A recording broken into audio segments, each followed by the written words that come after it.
Et quand la tristesse arrive, je sais tu es là, toujours près de moi. Bon samedi matin, bienvenue à votre émission La Victoire de l'amour. J'espère que vous allez bien, qu'on se prépare à vivre une magnifique fin de semaine. Mais pour bien la commencer, on la commence avec notre petite sœur sourire à nous, sœur Angèle.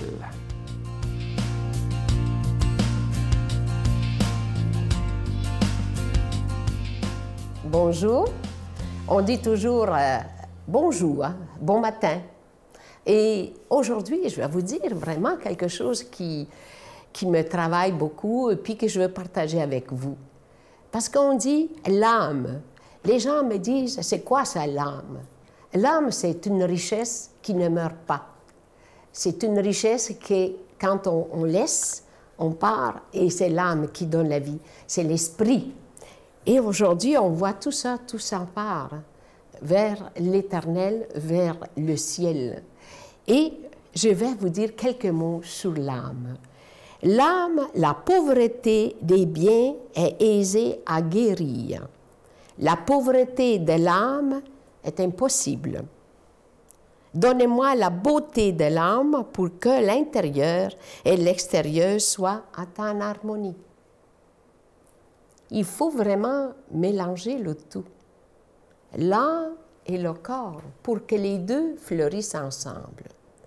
Pour qu'au bout, c'est justement, tu as la croix du Christ qui nous mène à cette résurrection.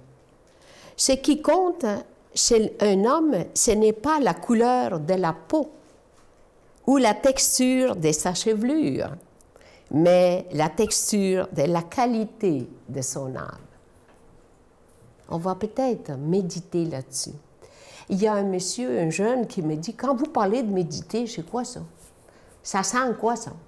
Bien, ça sent que tu vas arrêter la musique forte qui défonce les oreilles et puis que tu ne sais plus où tu es rendu. Et tu prends un moment de silence. Tu vas chercher qu'est-ce que toi, tu as tes richesses intérieures.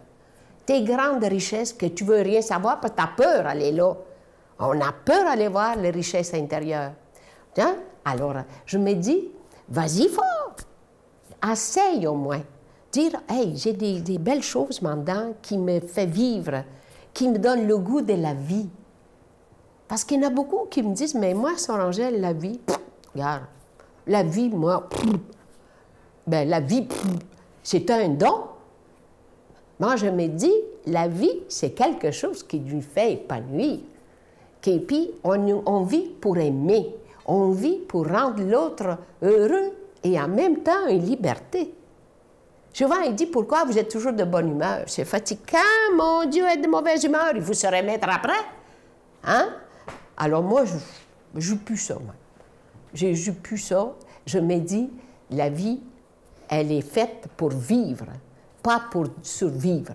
Alors aujourd'hui, je vous dis, développez l'intérieur pour découvrir davantage votre âme. Notre Père qui es aux cieux, que ton nom soit sanctifié, que ton règne vienne, que ta volonté soit faite sur la terre comme au ciel. Donne-nous aujourd'hui notre pain de ce jour. Pardonne-nous nos offenses comme nous pardonnons à ceux qui nous ont offensés. Ne nous laisse pas entrer en tentation, mais délivre-nous du mal, car c'est à toi qu'appartient le règne, la puissance et la gloire pour les siècles des siècles. Amen. Donne-moi rendez-vous dans l'éternité, qu'il faut croire toujours en toi.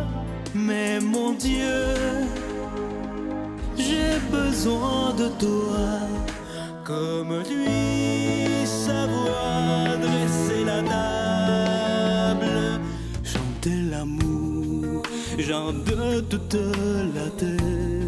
Joins mon cœur, je l'ai gardé pour toi, mon Dieu. La victoire de l'amour, c'est la force de la foi.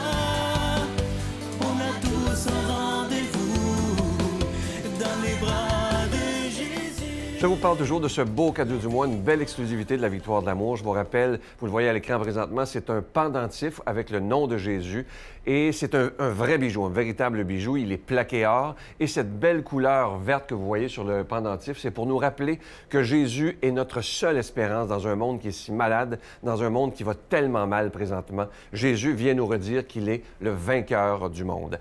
Et je vous rappelle que ce pendentif, il est déjà béni. Vous le recevrez avec un don de 25 $. Si vous en voulez deux, avec un don de 40 $, parce que ça se donne vraiment bien en cadeau. Et je vous rappelle que ce magnifique bijou a été fabriqué au Québec. Je vous donne l'adresse, la Victoire de l'Amour, casier postal 120, succursale Boucherville à Boucherville, le J4B 5E6, je vous la redonne, la Victoire de l'Amour, casier postal 120, succursale Boucherville à Boucherville, le J4B 5E6, également par téléphone, par carte de crédit du lundi au vendredi, de 8h30 à 16h30 dans le 514-523-4433, 514-523-4433 ou sans frais le 1-888-811-9291, 1-888-811-9291 et aussi sur notre site Internet, le www.lavictoiredelamour.org.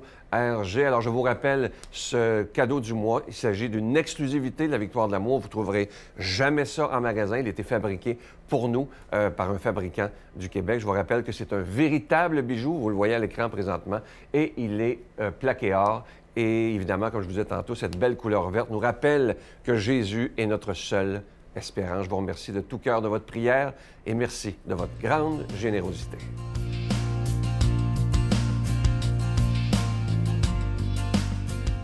Mon Dieu, donnez-moi la sérénité d'accepter les choses que je ne peux changer, le courage de changer les choses que je peux et la sagesse d'en connaître la différence.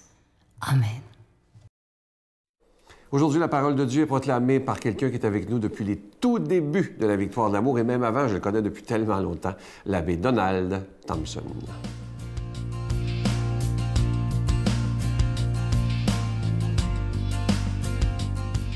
Bon matin de Dieu. Nous sommes dans la semaine après Pâques que nous appelons l'octave de Pâques. Et particulièrement ce 22 avril, le samedi, donc le 8e jour, comme on dit. Alors, je vous lis l'Évangile de ce jour, dans ce temps pascal qui commence, dans Saint Marc, chapitre 16, versets 9 à 15. Ressuscité le matin, le premier jour de la semaine, Jésus apparut d'abord à Marie-Madeleine, de laquelle il avait expulsé 7 démons. Celle-ci partit annoncer la nouvelle à ceux qui, ayant vécu avec lui, s'affligeaient et pleuraient. Quand ils entendirent que Jésus était vivant et qu'elle l'avait vu, ils refusèrent de croire. Après cela, il se manifesta sous un autre aspect à 2 d'entre eux qui étaient en chemin pour aller à la campagne. Ceux-ci revinrent l'annoncer aux autres, qui ne les crurent pas non plus. Enfin, il se manifesta aux 11 eux-mêmes pendant qu'ils étaient à table. Il leur reprocha leur manque de foi et la dureté de leur cœur, parce qu'ils n'avaient pas cru ceux qu'il avait contemplés ressuscités. Puis il leur dit, « Allez dans le monde entier, proclamez l'Évangile à toute la création. » Vous voyez ici, on est dans le temps pascal, la semaine après Pâques, ce qu'on appelle les fameux évangiles d'apparition, les évangiles du ressuscité, de la nouvelle manifestation de Jésus comme ressuscité. On voit ici qu'on peut dire, qu'est-ce que c'est que rechercher le Seigneur dans notre vie? Alors que Jésus ressuscité, dit l'Évangile, est apparu à Madeleine, celle-ci s'empresse d'annoncer tout de suite la nouvelle aux apôtres qui, eux, sont affligés. Ils ont peur. Écoutez, quand on côtoie quelqu'un durant 3 ans, qu'on le voit agir, qu'il nous parle, qu'on développe une intimité, qu'il fait des actions extraordinaires, et tout à coup, on le perd. Il nous est enlevé, et d'une manière très brutale, par la crucifixion. Alors, évidemment, eux, dit l'Évangile, refusent de croire. On leur apporte une autre apparition du Maître à 2 voyageurs, dit l'Évangile. Mais c'est la même incrédulité encore une fois. Voyez-vous?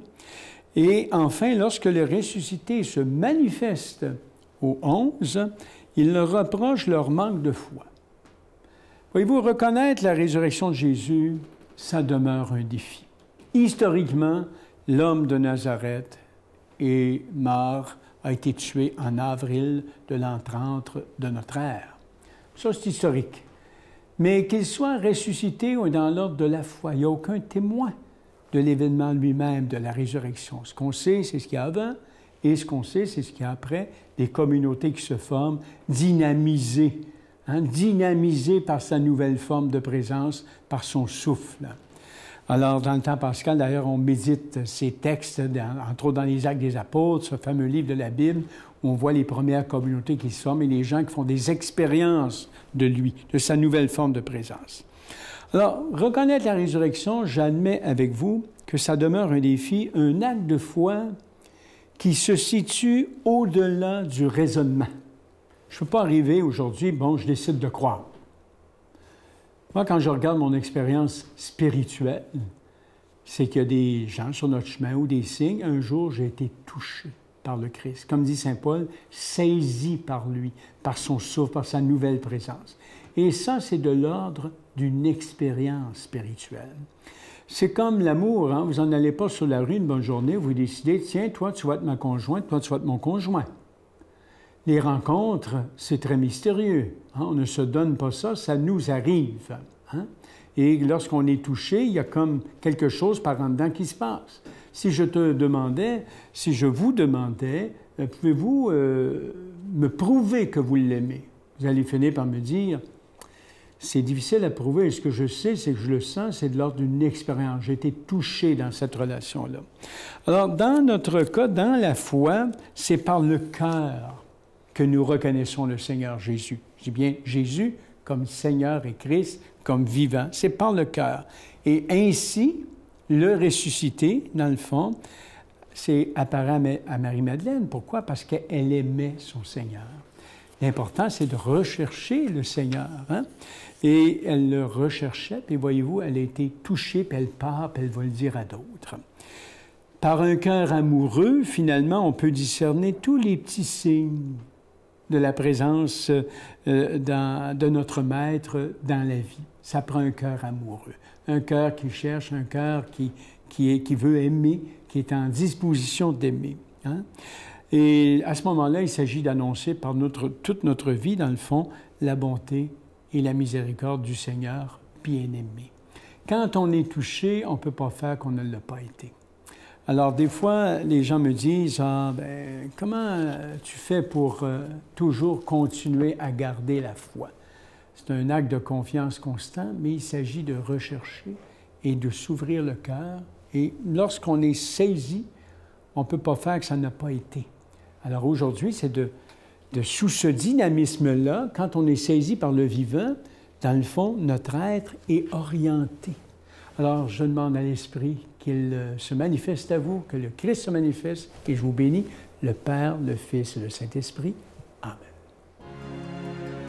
Je vous salue Marie, pleine de grâce. Le Seigneur est avec vous.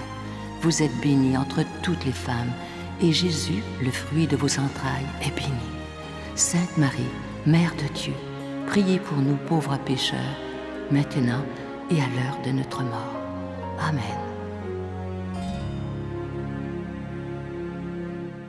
Je vous invite à ne pas manquer demain une émission tout à fait spéciale. Le témoignage m'a complètement bouleversé. C'est l'histoire de Alain Desbiens.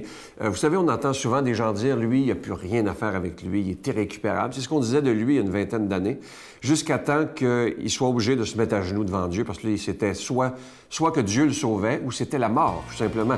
Il y avait des problèmes de drogue, des problèmes d'alcool, tous les problèmes inimaginables, il les avait. Et un jour, il a crié à Dieu et sa vie est un changement total. Il est maintenant un exemple extraordinaire pour la jeunesse et il nous rappelle qu'il n'y a personne d'irrécupérable. À demain. Bye. Là, je disais, t'es-tu fou? T'as-tu vu où ce qu'on est? On est dans le trou d'une prison. Puis non, en plus, je me disais en dedans, je suis dans le prison, la première prison est intérieure, dans le trou d'une prison extérieure. C'est encore pire. Hein? Ouais. Tu vas me dire que... Tu vas me parler de Dieu, toi?